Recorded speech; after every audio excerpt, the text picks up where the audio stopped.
Continuing production of The Open Mind has been made possible by grants from the Rosalind P. Foundation, the Bluestein Family Foundation, the Alfred P. Sloan Foundation, Carnegie Corporation of New York, the Russell Sage Foundation, the Malkin Fund, May and Samuel Rudin Family Foundation, and from the corporate community, Mutual of America.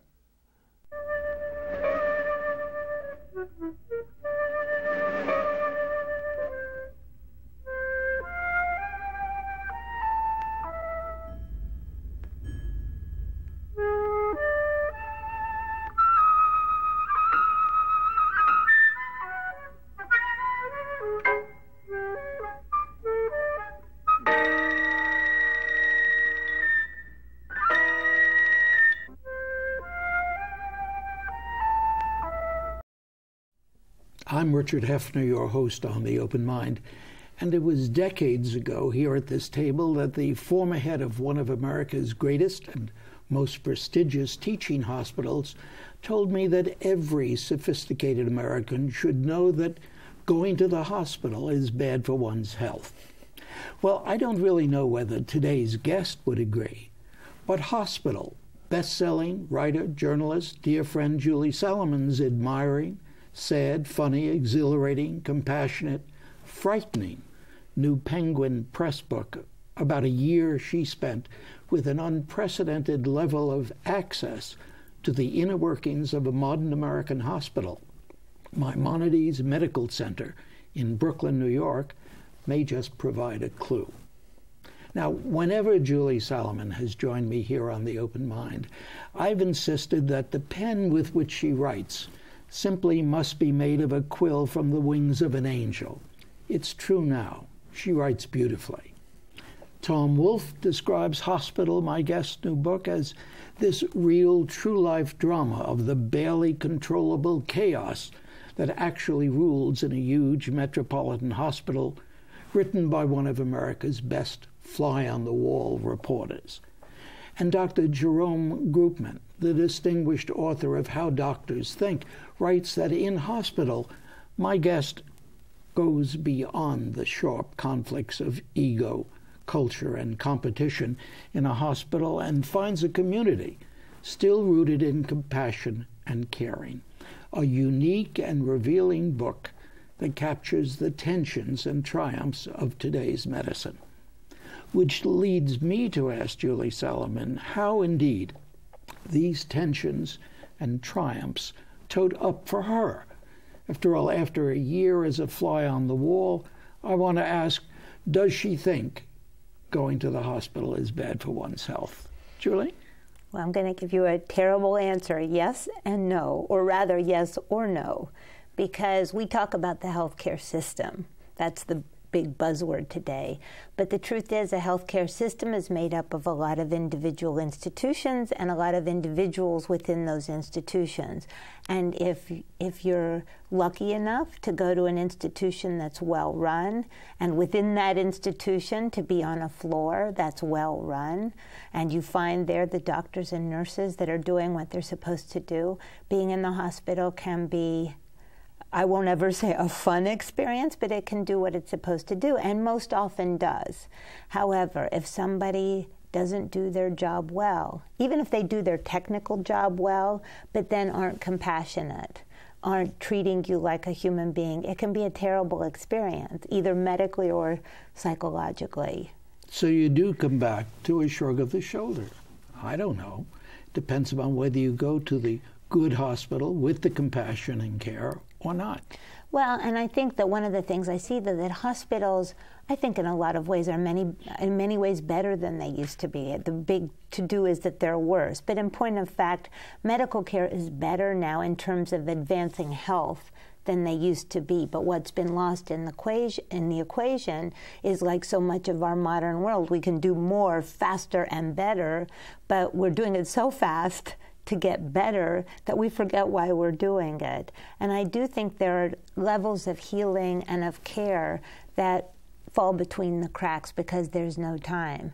And there's no time because of many, many reasons having to do with reimbursement systems and bad systems and pressure of time. Everything's about time because time is money. And in a hospital, you would think that wouldn't be the #1 priority, but very often it is. Why do you say one wouldn't think? How naive do you have to believe that there is any place, anything in American life where time is money isn't the major factor? Well, I think you could argue that in medical care, sometimes more time will mean the expenditure of less money. If you have a good primary care doctor, if you have a doctor who listens to you, who knows you, who understands you, then maybe instead of sending you in for the, $50,000 MRI, they might see something else. So I think time sometimes is wasted money. And what I tried to do in the book was to take these issues, which can be somewhat abstract sometimes or sound too much like policy issues or economic issues, which they are, and bring them down to the personal stories of people trying very hard to do their jobs well. And you do. I was interested in that in particular. You're talking about the personnel of the hospital. You're talking about the doctors and the nurses and the administrators.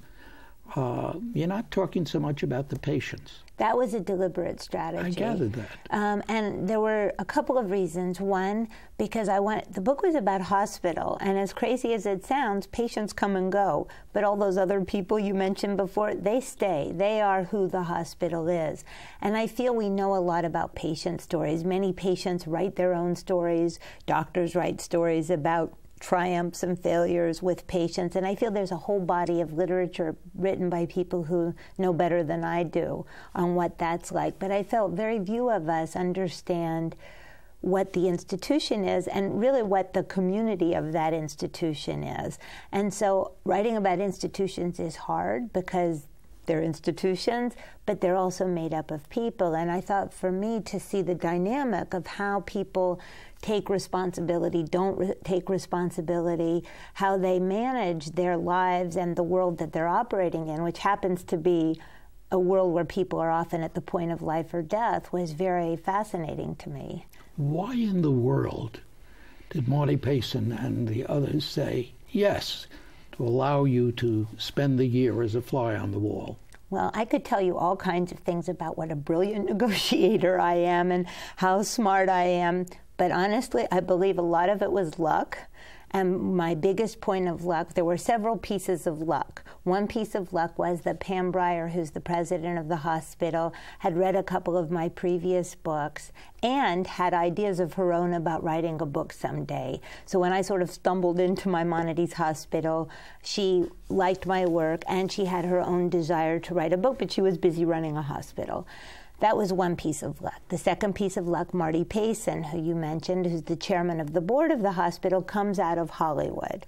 He was the vice chairman of Warner Brothers Pictures and then Time Warner, and I think he's of the school that there's no such thing as bad publicity, even though he didn't put it in quite those terms. And then I think the third and most important piece of luck was the hospital did not have a head of public relations when I stepped in. To say no. To say no. And the guy who was hired eventually 6 months later, there was a gap. Somebody had been there, she had left, and they just hadn't filled the position when I came wandering in the door. And so there was nobody to say no. And much later, the Barry Ensminger, who is the head of PR, who kept very far away from me at that point, during the writing, because I was already there for several months, told me when it was all over, he said, I was never worried that you wouldn't tell the truth. I was worried that you would tell the truth. Well, that's really what I meant, Julie. And in a sense, I must say, as I read the book, and it is absolutely fascinating, I think I'd be uneasy too, not about what you might do, but about what you did, because the truth isn't all that pretty. It's not all that pretty, and what's been fascinating to me is how different people read the book. You know, there have been many reviews of the book, and I've written a lot of books at this point, and usually there's sort of a similar batch of good reviews and a similar batch of not as good reviews.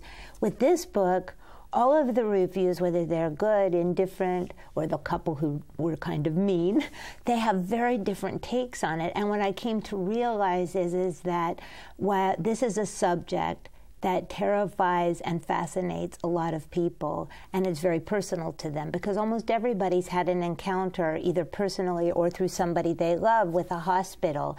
And so when they read my book, they're not just reading my book, they're injecting a lot of their own feelings and fears, I think, because of the diversity of the reviews, and because a hospital is a complex place. And this one is particularly complex because it's a hospital that was started to serve a Jewish community, still has a very strong Orthodox Jewish community, but also has a huge growing population where 67 languages are spoken here. So there's a lot going on. Was it the cancer, the new cancer pavilion, and the new involvement that attracted you to Maimonides? It was the thing that made me think I could write a book about it. What attracted me was the clashing cultures, was the community hospital. What does it mean to be a community hospital when you're now a 705-bed hospital that does all kinds of modern medical procedures, but you're also trying to deal with patients who are not the poorest. It's not a public hospital. It's a voluntary hospital, but patients who by and large are middle class and working class. What does it take to be a pillar of the community in today's very complicated world? That was the thing that initially drew me to it, was just the clash of issues. Also, having met the president and several of the administrators, it's in Brooklyn, so these are sort of a wild bunch of people, and I thought they'd be great characters. And then came the other pieces of it, the sort of medical pieces, the modern world we live in. And so I think it was, and the Cancer Center became sort of, to me, the news. It was new, and it represented many things. It represented, to me, the ultimate conflict in modern medical care, which is, on the one hand, there was no comprehensive cancer center in Brooklyn, so it had a vital pillar of the community reason to exist. But cancer is now a huge growth business, to put it in very vulgar terms, in the medical field. So 20 years ago it was heart, that was the new frontier. Now cancer is the new frontier. And cancer, while many kinds of cancer have become chronic diseases, which is an amazing advance, there are many, many kinds of cancer that we still can't cure or even make better for a little period of time. And yet the cost of treating cancer is enormous. And so I thought that sort of reality of how we spend money on healthcare could sort of be shown through the difficulties of starting this, and the difficulties, and I should say successes, of starting this cancer center. And where does compassion, where does the kind of end-of-life discussions that come up, where do all those things fit into the modern medical world? Where does end-of-life discussion fit in? Anywhere. I think a lot of doctors don't do it very well. A lot of doctors don't do it. And a lot of doctors don't do it because they're afraid to do it. When you ask why the role of the Cancer Center, the other role it played for me is that one of the people who becomes a major character in the book is Dr. Alan Astro, who is an oncologist, who's a lovely man and a very, very good doctor who thinks about these issues all the time, because he's somebody who has to deal in his practice with helping patients get better, but also helping them die better. And he takes that role very seriously. And it's a tricky situation, because a doctor isn't your rabbi or your priest or your spiritual advisor on the one hand, but on the other hand, many times, the doctor has to take on some aspects of those roles, because your fate is in that doctor's hands, and many doctors don't have the training or even the personal inclination to handle that aspect of being a doctor. You know, there's one aspect of that, etc., that I really, it's at the end of the book that you're talking to Marty Payson, and you're asking him about, what about the big picture national health care policy? And I thought, in a sense, we were going to start off on that. and then you quote. You're quoting Payson. I believe eventually we'll have a single-payer system because this system is insane. What do you think? I think it is insane. And what do I mean by that? I mean that time and time again you see that through a process of bureaucratic craziness, you start a bureaucracy and allow it to get bigger and bigger, even though many of the rules and ideas and pricing that are put in place start with the best of intention, they start to take a life of their own. And we're at the point now where it's taken on, it's like some kind of monster movie where the system has evolved into some kind of Frankenstein. And what I mean by that is very simple examples where the cost of going to see your primary care physician, who should be somebody who kind of knows you as a patient and know that if you come in, Dick Heffner, with one kind of symptom, it may mean something in this case, it may mean something else with you, with your history, with the kind of person you are. Are you a hypochondriac? Are you not a hypochondriac? There are all kinds of... Sorry, your 15 minutes are up. Doesn't the doctor have to say that? That's right. That's sorry, you're 15. And to know who that patient is, that consultation will only be paid a very small amount, and then your 15 minutes are up and out the door. What gets paid a lot is a procedure. Mr. Heffner, let me cut you open. And that will get reimbursed a lot of money. And so you can spend the time talking and trying to find out what's wrong with this person, or you can cut, because in 90% of the cases that cut may be the right thing to do. And that's putting it in very crude terms, but that's one example. Another is years ago, Medicare changed its system of reimbursement to hospitals, saying that it used to be you came to the hospital, you stayed until the doctor said you were discharged, and the hospital got paid for every day you were there.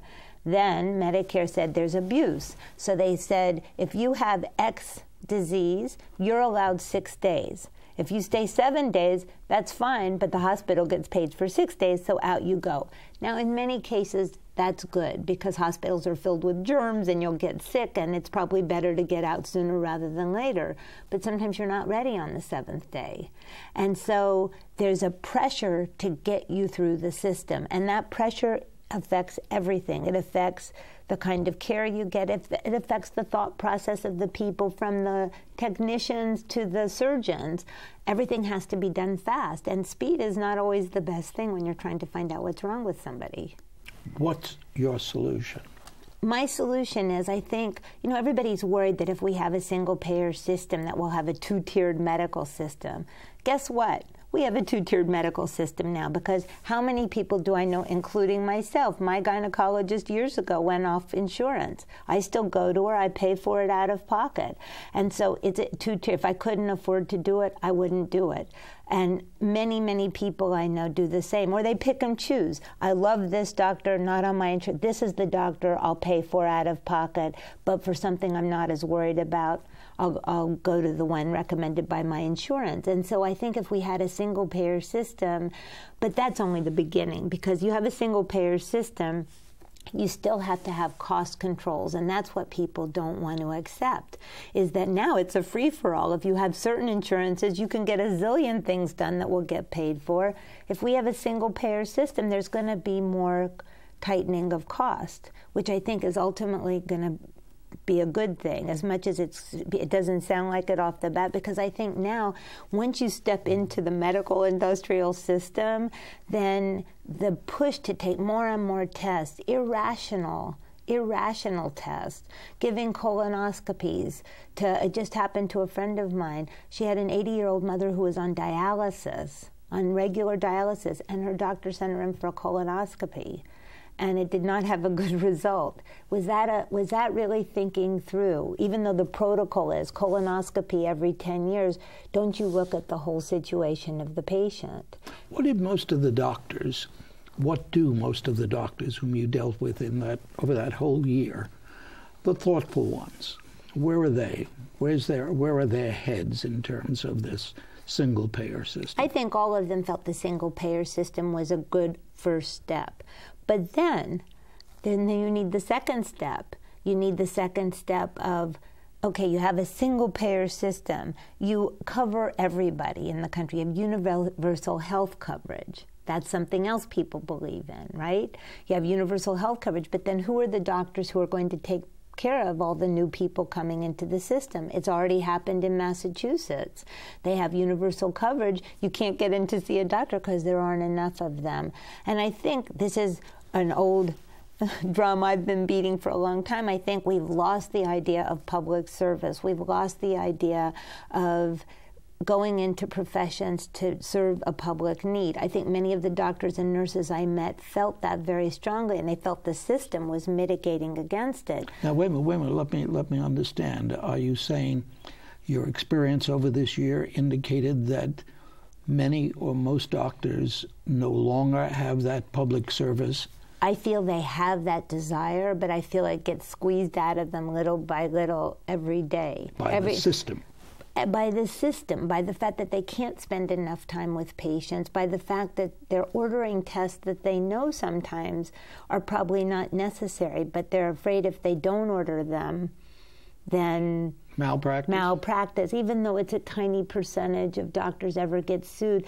And I think one of the things that was quite interesting at Maimonides was the head of the hospital, Pam Breyer, instituted the Code of Mutual Respect, which was partly to encourage the medical practitioners themselves to talk to each other in a respectful way, with the hope that that eventually would work down the chain to the patients, but also to prevent errors, to get people just to step back and communicate with each other. I didn't get the sense from the book that that code of mutual respect worked quite as well as she hoped it would. Well, I think that was the first year. It's interesting, 3 years later, is everybody walking down the street hand in hand singing tunes together? No.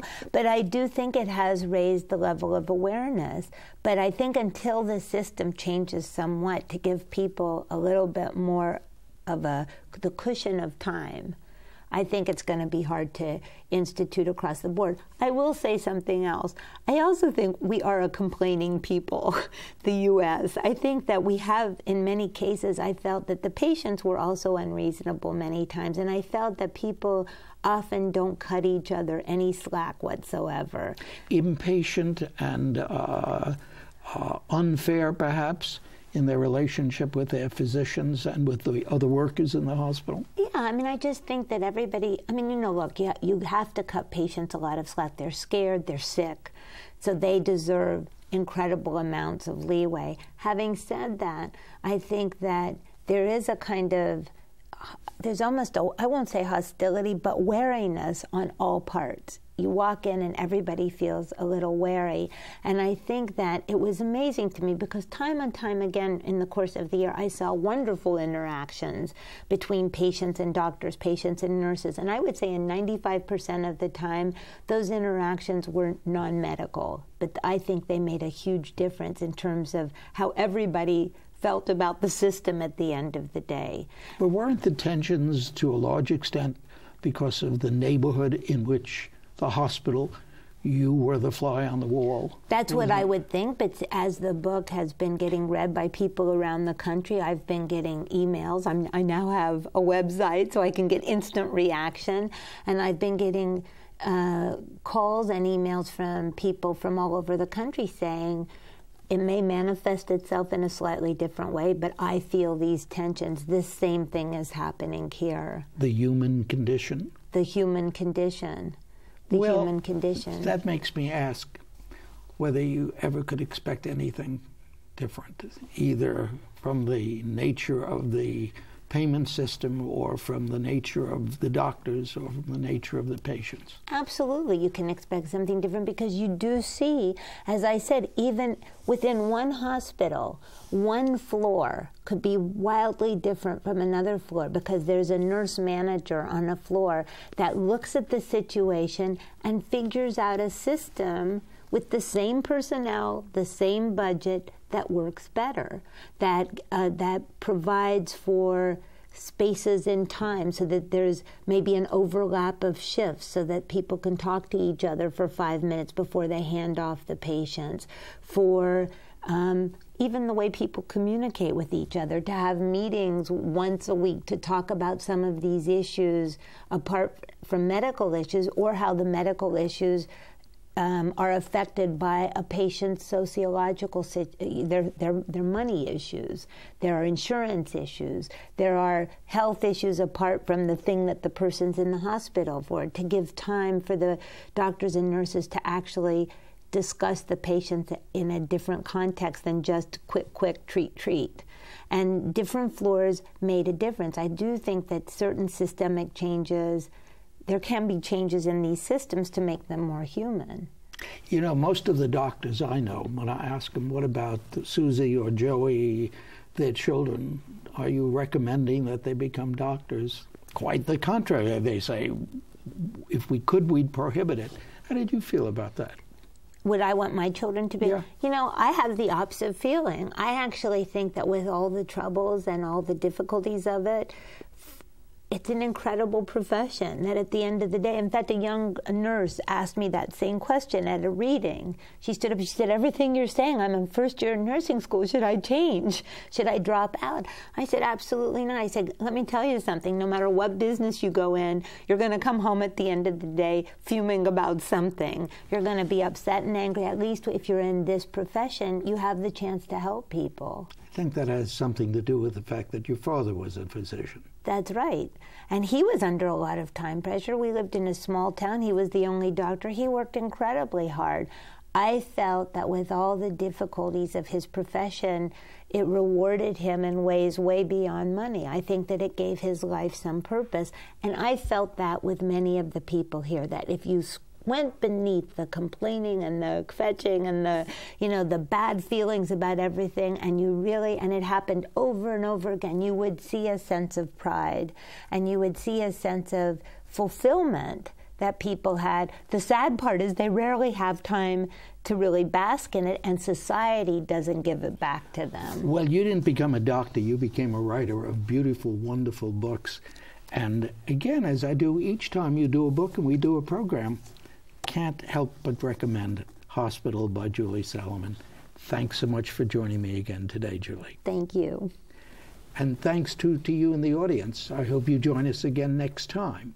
For transcripts of today's program, please send $4 in check or money order to The Open Mind, P.O. Box 7977, FDR Station, New York, New York 10150.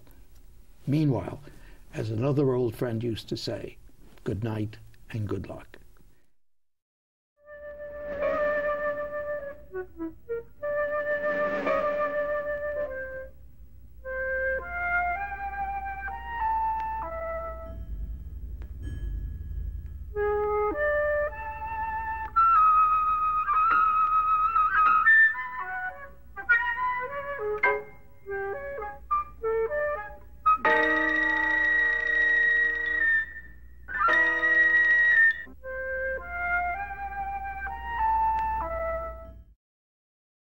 Continuing production of The Open Mind has been made possible by grants from the Rosalind P. Walter Foundation, the Bluestein Family Foundation, the Alfred P. Sloan Foundation, Carnegie Corporation of New York, the Russell Sage Foundation, the Malkin Fund, May and Samuel Rudin Family Foundation, and from the corporate community, Mutual of America.